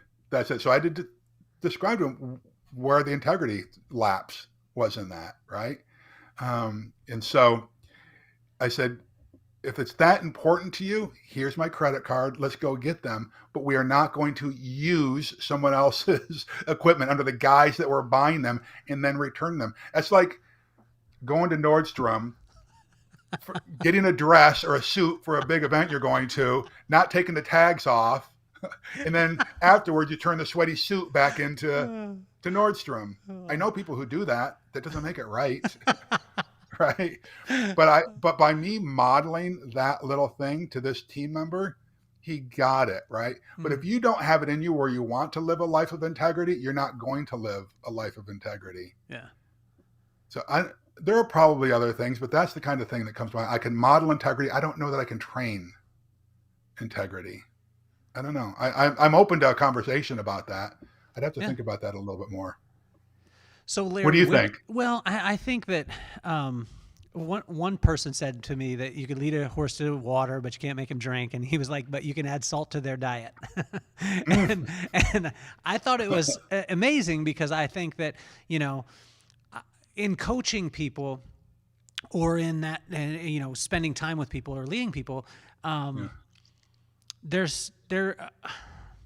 very much in the thought process that anything is possible, but do I want to spend the energy on it? Does that make sense? Where early on in my career, I used to take, honestly, it would be like, if you can breathe, I'll take you. And so I wasn't looking for a couple prerequisites that I could build on. I was like, I could build you from nothing. And so I guess for me, it's, do I want to spend the energy to get them to that point? But I honestly, I've seen so many, I really haven't seen much in life that you couldn't teach. Well, certainly I think if you're talking the skill sets, those types of things, there's some people who have a higher capacity to build that whatever piece of equipment than someone else. There's got to be you got to have the cognitive ability to do that. Yeah. Some have it, some don't. But I know what you're talking about. Like most things that we do in the hotel or hospitality industry, we can technically train them to do it. But do they have the cognitive ability to do it? That's the difference. We've got the Stoics used to talk about, Aristotle talked about the cognitive brain all the time. And then there was a couple centuries where we didn't even at least a century where we didn't talk about the cognitive brain. It started to come back maybe 30 years ago. But the Stoics were talking about the cognitive brain all the time. So what's the cognitive brain? Well, we've got stuck in the cognitive. The cognitive is what can go on a resume. What am I trained at? What's the experience I have? What kind of education do I have? Cognitively is basically, how do I reflexively reply to stimuli? If I'm stimulated, do I amp up or do I retreat? And there's 4 different modes that they really get into, right? And it's really important that we understand that, right? So I could train somebody how to clean a room. I can train somebody how to wait a table. I can train somebody how to be a chef. But are they going to be good at it? Are they going to thrive in that, right? Because I can tell you, an accountant is going to respond a lot different. If I force my accountants to go out and do sales, they can do it, but they're not going to be effective at it. I could bring in my really popular, bubbly salespeople and put them in the accounting office. They could probably do it, but the numbers aren't going to be right. There's going to be all kinds of commingling of funds, and it's going to look pretty. They're going to have fun doing it, but it's going to be a crap show, probably, right? But here's what I'm wondering. So here's what we try to do. We try to identify during the interview process, what are the core values that these team members have?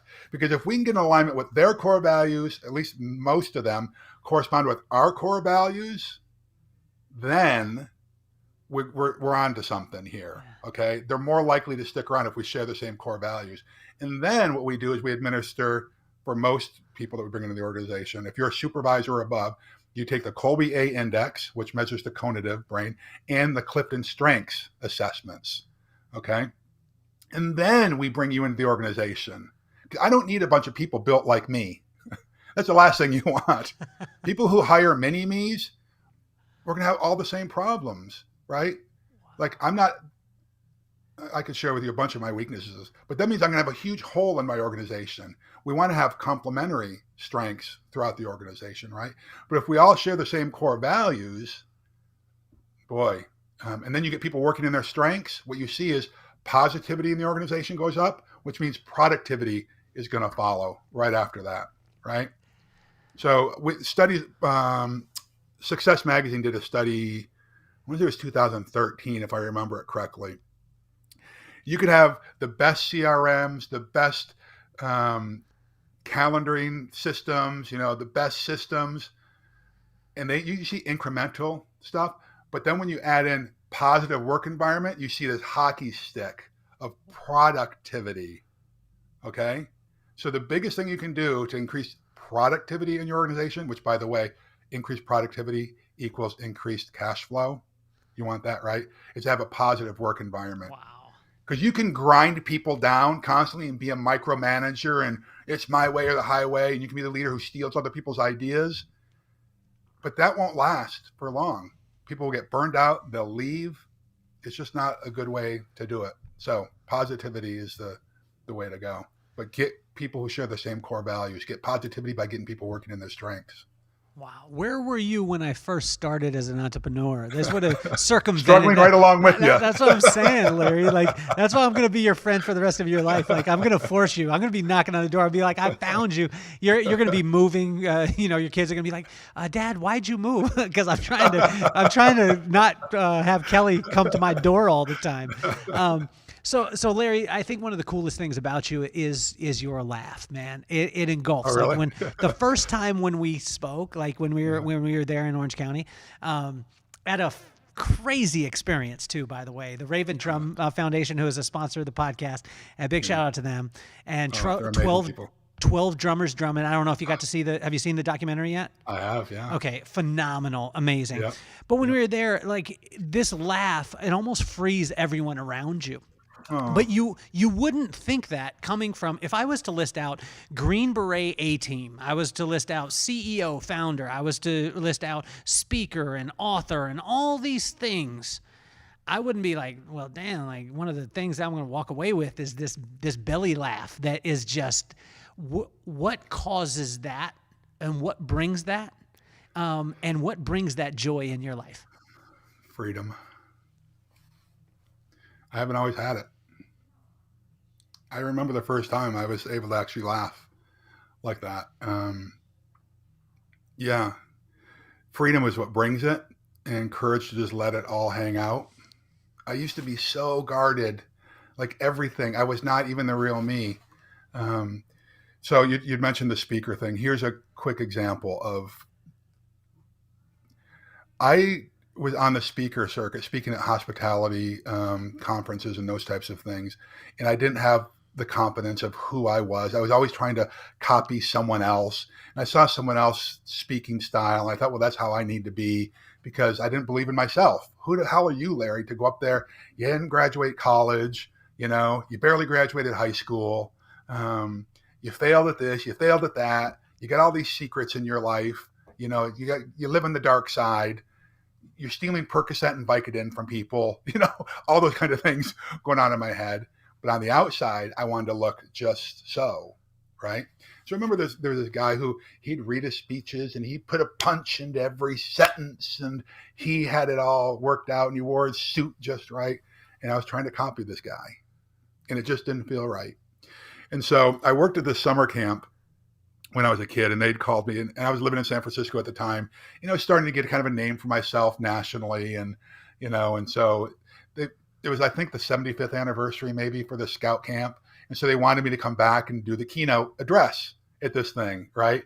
And kind of small town boy makes good story. Right. And so the intention was that Governor Tom Ridge was going to be there. I think he was the first Homeland Security guy, and Rick Santorum. Anyway, there was a bunch of dignitaries that were there. And it was one of those speech, events where it was out on the lawn, and you see the stage, and all the quote unquote VIPs are sitting on stage, right? And so it's my turn to go up and give my rousing keynote speech. And I had a pretty traumatic situation happen at that Boy Scout camp. And I get up there to do it, and I look across, and I see right where this situation had happened. And all of a sudden, I was this little boy, 15 years old, who'd been raped by two guys at this Boy Scout camp. And that's who I became standing there at that podium. Okay. My knees started shaking. My voice was cracking. I lacked any ounce of confidence. I couldn't even tap into who the fake person was, let alone the real me. Couldn't even know who the real me was. I've been living this fake fraudster life for all these years. Right. And so I was shaking. Did you see the movie Broadcast News? Mm-mm. With, I think it was Mel Brooks, it's Holly Hunter, Okay. William Hurt. And so Brooks's character is this kind of like the behind the scenes researcher in this newsroom. William Hurt is the attractive guy on camera. And Brooks hated Hurt because he was the pretty guy getting all the attention, but it was really the smart guy behind. Well, finally, Brooks is given the chance to be on camera, and he realizes this is harder than I think. And he just had this flop sweat to the point where viewers are calling in wondering if the guy is okay, right? Well, that happened to me.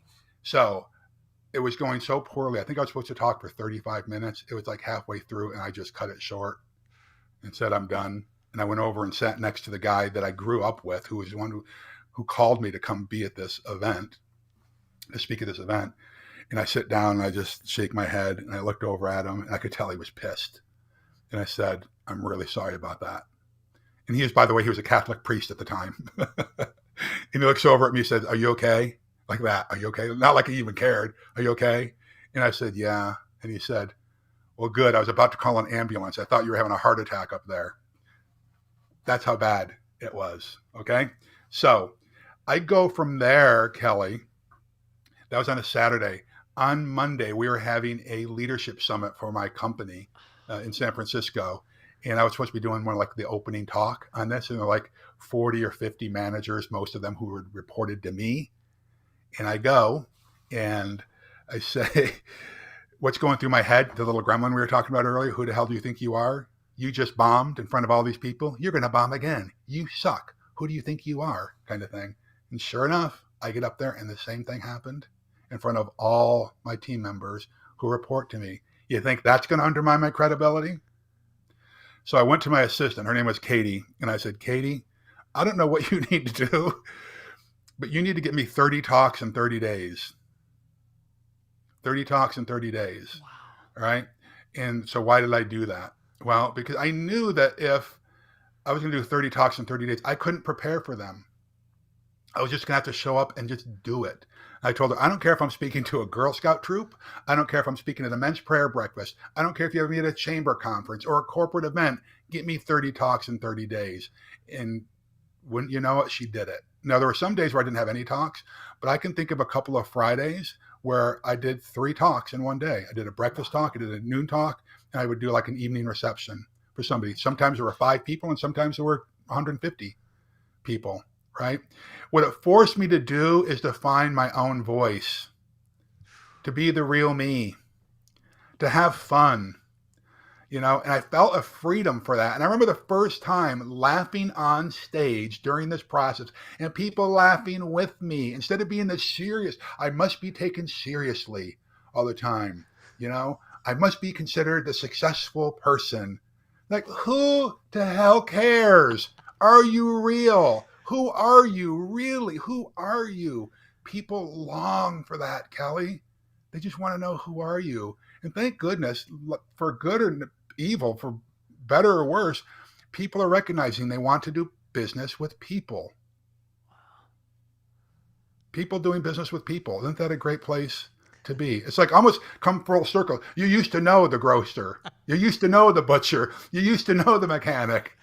And now it's all just these nameless, faceless people. So that was the first time I remember laughing on stage and connecting with people. Don't you connect? You want to be around happy people, not dour, pessimistic people. And I remember at the same time having this awakening. About 2 months prior to this, the guy who was technically my boss and my partner in this company said to me, he said, there are some people who think that you're, and these are the two words he used, dour and pessimistic. And I'm in the hospitality industry. Right? And so he said, you need to be aware of this. And he was good about it. He said, because I know that's not who you really are, but that's how you come across, dour and pessimistic. Wow. So anyway, I learned to laugh out of, like, when you are yourself, there's a freedom that comes with it. Yes. And it's almost like an FU, like it or not, this is who I am. Like, I don't care anymore. I really just don't. Now I care enough to shower. I did brush my teeth before I came on here. I put on a clean shirt. There's a little bit of narcissism in all of us, or we wouldn't be doing those things. I do want to make an impact in people's lives. But beyond that, I don't care whether you like me. And you know why I don't care whether you like me or not? Because I know that if the real Larry shows up, you're going to like him. Wow. I might not agree with everything that you or anybody else says, but if you just, like, many of the people, there are a lot of people that I don't agree with belief-wise or philosophy-wise, but because they're real and they're not trying to pretend that there's somebody they're not, we can have real conversation. We can laugh at each other. Like, that is the stupidest thing I've ever heard, and they know that I'm just joking with them and they don't take it personally. And we just have fun along the way. So laughter, I think, is one of the winning secret weapons that we should have in our arsenal. It's about you. One of the things I'm sure that attracts people to you is you are constantly laughing. You're always having fun. Is there a post you've ever done on social media where you're not laughing, smiling, or having a good time, even poking fun at yourself? Hello. Well, I thank you, man. I started the podcast, Larry, because of my kids. You haven't got to meet them. I got to meet Emmy. And hopefully Emmy gets to meet Maddox and McKenna. I'm sure they will, yeah. And I started the podcast because of those two, because I wanted to take iconic figures like yourself. And I wanted to show them that life wasn't about being a superhero and being perfect. It was about having the right attitude and having crazy work ethic. And what advice would you have for Maddox and McKenna, and if you could use both of their names, and if you could call yourself Uncle Larry, it would be awesome. Hey, Maddox and McKenna, listen, there are a couple of tidbits I may want to leave you with here. Life is a struggle. It's not always going to be fun and games, but it's the way you approach life and the failings that come along each day. But the truth is, a good attitude is really super powerful. Now, a good attitude is not going to guarantee victory, but a bad attitude will guarantee defeat. Okay? And also encourage you, surround yourself with people who are bolder and brighter than you are, who will be your cheerleaders from time to time when you need them. But more importantly, be the cheerleader for other people in your life. And just fight on. Fight on. Be tenacious. Find that grit in you, because I promise you this, there are a lot of people who on the outside might look like they've got it all together, but they quit as soon as it gets tough. Tenacity eats talent for lunch. Go get them. Uncle Larry dropping bombs over Baghdad. Yes, man, it's incredible to spend the time with you, my man. And right now is the time where I want to thank every single person that's listening, that's watching, because every single one of you. Not any paid ads. Larry, we have never done any paid ads. We have never paid promotion, any of those things. But all the people that are listening and watching has turned this podcast into the top 1% globally. And that's because of all of you listening. We just got the notice that we are in the top 5 shared podcast also globally. And that's because of all of you. So I'm going to ask you to do what you already do. Share it with your friends. share Larry's wisdom, because we need more Larry in our lives. And I want to thank every one of you out there for our sponsors. Make sure you click the links and do all the things that you know you need to do. These sponsors have been riding with us since the very beginning, believing in something that they could not see. They had the faith in us. And I just want to thank every single person out there. Larry, it has been, unbelievable. I can't wait for you to listen to this, because I don't think you realize the wisdom and the fire that you dropped today. Good. It was absolutely phenomenal. And I want to thank you, my man. And I want to thank you for that. And I want to thank you in advance for allowing me to force you to be my friend for the rest of your life. All right, friend. This has been a joy. Thanks, Kelly. This has been awesome. Thank you. You're incredible, Larry. You're officially You are too. off the hot seat.